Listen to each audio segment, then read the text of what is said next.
Have waited for this day for nearly 3 years.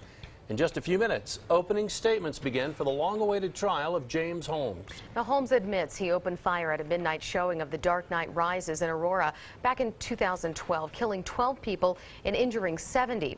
KRDO News Channel 13's Bonnie Silkman is in Arapahoe County at the courthouse for day one of this trial. Good afternoon, Bonnie. We understand you just stepped outside the courtroom.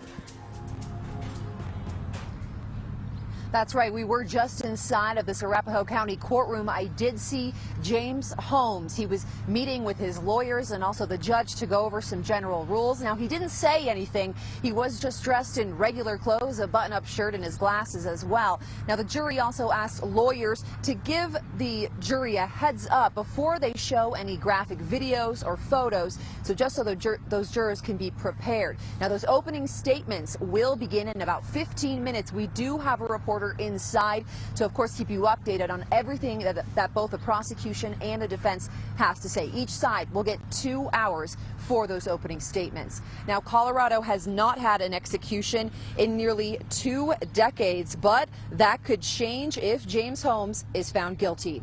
Now, many hope this trial could finally help explain why a promising scientist in training would kill 12 people and wound 70 more back in 2012.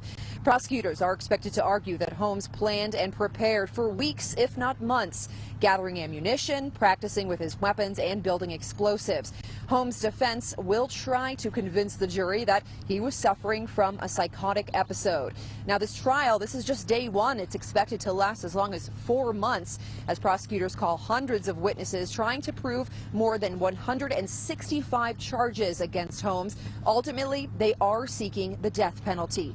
Now, much of this trial hinges on the mental state of James Holmes. He did undergo 2 mental health evaluations. Both of those took place in Pueblo, but they still are confidential, so we can't know how those went or any of the results. However, those evaluations will be released to jurors during this trial. Now, we're going to continue to give you live updates throughout this entire day and this evening. Again, we have a reporter inside right now listening in on those long-awaited opening statements. For now, reporting live in Arapahoe County, I'm Bonnie Silkman for KRDO News Channel 13.